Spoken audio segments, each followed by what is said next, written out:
Akashvani presents Morning News.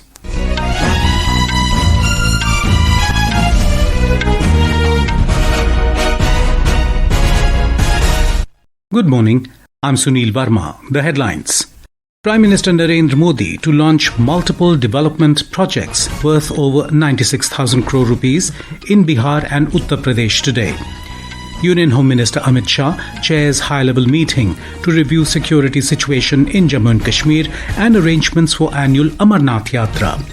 Defence Minister Rajnath Singh says India to develop 5 prototypes of 5th-generation stealth fighter jet, advanced medium combat aircraft before undertaking its series production. Delhi police identifies 900 illegal Bangladeshis in the national capital to be deported after verification. US court temporarily reinstates Trump tariffs a day after being struck down.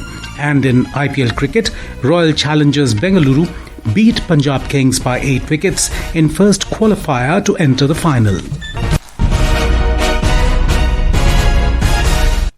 Prime Minister Narendra Modi will launch multiple development projects worth over 96,000 crore rupees in Bihar and Uttar Pradesh today.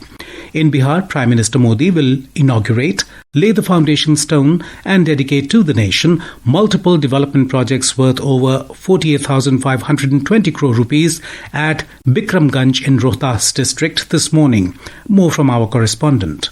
Prime Minister Narendra Modi will inaugurate and dedicate several road and rail connectivity projects for Bihar. The Prime Minister will inaugurate the 4-lane Patna-Gaya-Dobi section of NH22, which is a project worth around 5,500 crore rupees, and a part of 4-lane elevated highway in Gopalganj town of NH27 worth over 249 crore rupees. The Patna-Gaya-Dobi highway will improve connectivity between capital city Patna to heritage city Gaya-ji in Bihar. The Prime Minister will dedicate to the nation the 3rd rail line between Sonnagar Mohammadganj, a project valued at over 1,330 crore rupees. He will also address a public meeting at Bikramganj. With Dharmendra Kumar Rai, Aishwarya Rai Nigam, Akashvani News, Delhi. In Uttar Pradesh, the Prime Minister will inaugurate and lay the foundation stone of multiple development projects worth 47,600 crore rupees in Kanpur this afternoon. These projects are aimed at boosting the region's infrastructure and connectivity. Mr. Modi will also address a public meeting at the Chandrasekhar Azad University of Agriculture and Technology ground. We have a report. During his visit to Kanpur, Prime Minister will inaugurate the Kanpur Metro Rail project's Chunniganj Metro Station to Kanpur Central Metro Station section today, costing more than 2,120 crore. Apart from this, the Prime Minister will inaugurate the 660 megawatt Panki Thermal Power Extension project, costing more than rupees 8,300 crore, which will increase the energy capacity of Uttar Pradesh. The PM will also inaugurate the 3 660 megawatt units of Ghatampur Thermal Power projects, which will significantly increase the power supply. Apart from this, the projects that Mr. Modi will inaugurate include a 40 MLD capacity treatment plant at Bingawa, 220 and 132 kV substation in Gautam Budh Nagar, smart infrastructure in Kanpur and surrounding areas, traffic improvement and other projects related to urban services. During the program, the Prime Minister will also give certificates and checks to the beneficiary of Ayushman Vai Vandan Yojana, Rashtriya Ajivika Mission and Surya Ghar Muft Bijli Yojana. Om Awasthi, Akashvani News, Lucknow. Union Home Minister Amit Shah chaired a high-level meeting in Jammu last night to review the security situation in Jammu and Kashmir. Mr. Shah also reviewed security and other arrangements for the annual Amarnath Yatra. He was briefed about the security measures for the Yatra. Mr. Shah arrived in Jammu yesterday evening on a 2-day visit to the Union territory. A report. The focus of the deliberation was anti-terror operations and security arrangements for the Amarnath Yatra beginning on July 3 and anticipated heightened activities by Pakistan to avenge Operation Sindoor. Shah will fly to Poonch at 10 am today to be with the shelling victims and also take first-hand assessment of damages there. Amit Shah will address the BSF Jawans at their unit headquarters at Khanetar in the outskirts of Poonch city and families affected by the Pakistan shelling. He will also distribute appointment letters among next of the kins of those killed in the shelling. This is N. Gulshan Rana for Akashvani News from Jammu. Defence Minister Rajnath Singh has said that India plans to develop 5 prototypes of the 5th-generation stealth fighter jet, the Advanced Medium Combat Aircraft AMCA, before undertaking its series production. Addressing the CII Business Summit in New Delhi, he said, "Make in India is an essential component in our national security, and it played a key role in India's effective action against terrorism during Operation Sindoor."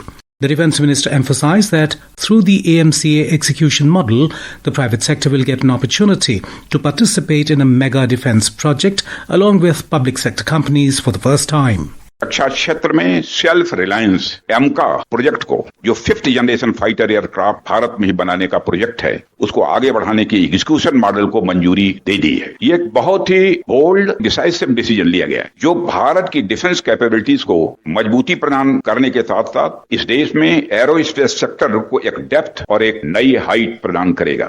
Delhi police has said that approximately 900 illegal Bangladeshi nationals residing in the national capital have been identified and will be deported after proper verification. Delhi's Special Commissioner of Police Crime Branch, Devesh Chandra Srivastav, said that the process of deporting undocumented migrants has gained momentum in the wake of the Pahalgam terror attack. Over the past 6 months, approximately 700 undocumented migrants in Delhi have been repatriated to Bangladesh under the Indian government's ongoing pushback strategy. जो अवैध रूप से रह रहे हैं बांग्लादेशी यहाँ पे, उनके खिलाफ हम लोग सारे जो फील्ड यूनिट्स हैं और जो स्पेशलाइज यूनिट्स हैं, क्राइम ब्रांच, स्पेशल सेल, सभी लोग कार्रवाई कर रहे हैं, जिसमें उनको डिटेन किया गया है क्योंकि उनके पास वैलिड डॉक्यूमेंट्स नहीं थे। इसके अलावा जो लोग इनकी मदद करते हैं और इनको अवैध रूप से फर्जी दस्तावेज उपलब्ध करवाते हैं, उनके खिलाफ भी कार्रवाई की जा रही है। This is Akashvani giving you the news. For quick news updates round the clock, follow us on our X handle @AIR News Alerts. And for details of stories and more, log on to our website www.newsonair.gov.in and download News on AIR app. As a demonstration of India's steadfast dedication to eradicating terrorism, the 7 multi-party parliamentary delegations are engaged in high-level discussions during their official visits abroad. The all-party parliamentary delegation, led by Congress MP Shashi Tharoor, reached Bogota, the capital of Colombia. During a media interaction, Mr. Tharoor said that there can be no equivalence between those who dispatch terrorists and those who resist them.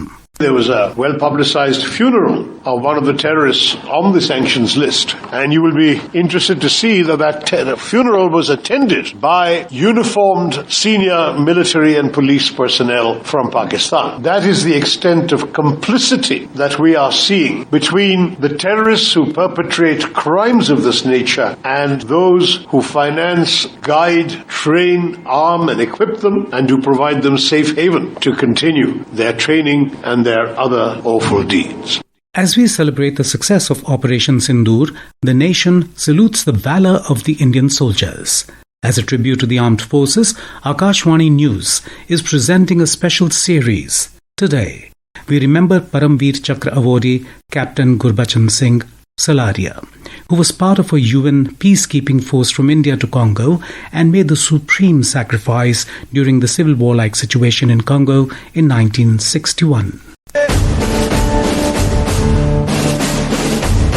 Born in 1935 in Gurdaspur, Punjab, Captain Gurbachan Singh Salaria was commissioned in 1 Gorkha Rifles in 1957. Captain Salaria, serving with the Indian contingent of the UN peacekeeping force in Congo, displayed exceptional bravery during a critical operation in December 1961. Following Belgium's withdrawal, Congo descended into civil war and the UN intervened to restore order. When the Security Council moved to end hostile actions by secessionist Keting's forces, their leader Moise Tshombe escalated violence against UN personnel. On December 5, Captain Salaria led a platoon to reinforce a position near Elizabethville airfield where Keting's troops had established a strong roadblock supported by 2 armored cars, about 90 men. Despite facing superior enemy strength and heavy fire, he launched a direct assault. Charging with bayonets, kukris, hand grenades and rocket launcher support, Captain Salaria and his men killed 40 enemy soldiers, destroyed the armored vehicles and forced the rest to flee in panic.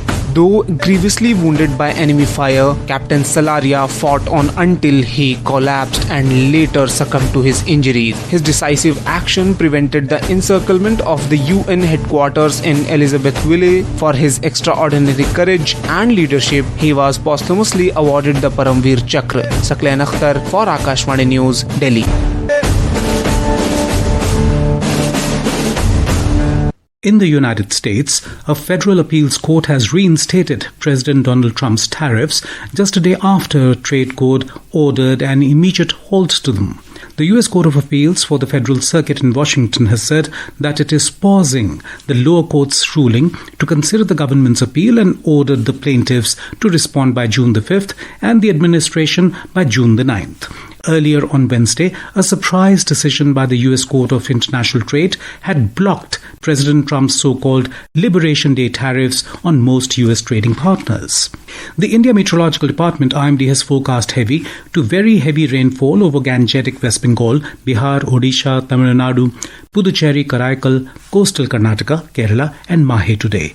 As monsoon intensifies, heavy rain continues to batter Kerala, causing widespread damage. We have a report. Met Department had issued red alert in Idukki, Kannur and Kasaragod district today and orange alert in all other districts. Large-scale damage is being reported in heavy rain and storm. Rail, road traffic and power supply is badly hit in many regions. As water level continue to increase, shutters of major dams are raised. Night traffic has been completely banned in the hilly areas of Idukki district. Holiday has been declared for all education institutions in 9 districts today. Fishing continued to be banned on the Kerala, Karnataka, Lakshadweep coast till Sunday. Mayusha for Akashvani News from Thiruvananthapuram. Moving on to the world of sports, Royal Challengers Bengaluru stormed into the IPL 2025 final after defeating table toppers Punjab Kings by 8 wickets in Chandigarh last night. A report.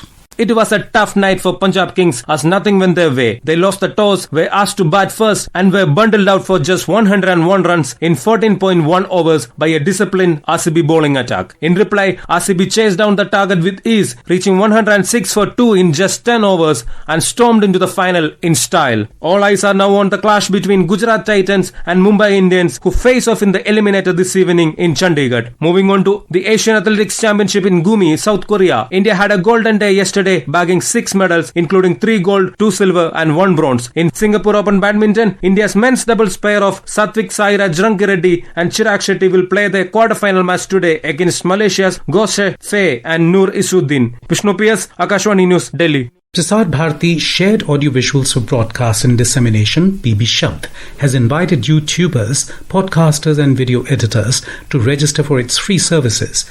PB Shabd is a go-to source for copyright-free, authentic and safe-to-use content. And now for a look at today's newspapers, it's over to Shagun Chopra. Thank you, Sunil. Pakistan Prime Minister has for the first time publicly admitted that the Indian Armed Forces preempted Islamabad's planned offensive on the intervening night of May 9 and 10, when Pakistan's key military bases were targeted using BrahMos missiles, reports the Tribune. Taking no chances after last month's Pahalgam terror attack, government has decided to deploy approximately 60,000 more troops to safeguard pilgrims during Amarnath Yatra, writes the Asian Age. The Indian Express quotes a new study by AIMS, which reveals that the prevalence of obesity in Delhi's private schools is over 24%, more than 5 times the number for public schools. And finally, in a first, a girl cadet, Shriti Daksh, has topped the National Defence Academy Arts stream, and 7 BSF women defended 2 posts for 3 days and nights during Operation Sindoor. Both the stories appear in the Times of India. And with that, it's back to you, Sunil. Thank you, Shagun. And now, before we end the bulletin, the headlines once again. Prime Minister Narendra Modi to launch multiple development projects worth over 96,000 crore rupees in Bihar and Uttar Pradesh today. Union Home Minister Amit Shah chairs high-level meeting to review security situation in Jammu and Kashmir and arrangements for annual Amarnath Yatra. Defence Minister Rajnath Singh says India to develop 5 prototypes of 5th-generation stealth fighter jet, advanced medium combat aircraft, before undertaking its series production. Delhi police identifies 900 illegal Bangladeshis in the national capital to be deported after verification. US court temporarily reinstates Trump tariffs a day after being struck down. And in IPL cricket, Royal Challengers Bengaluru beat Punjab Kings by 8 wickets in first qualifier to enter the final. And with that, we end the morning news. Have a nice day.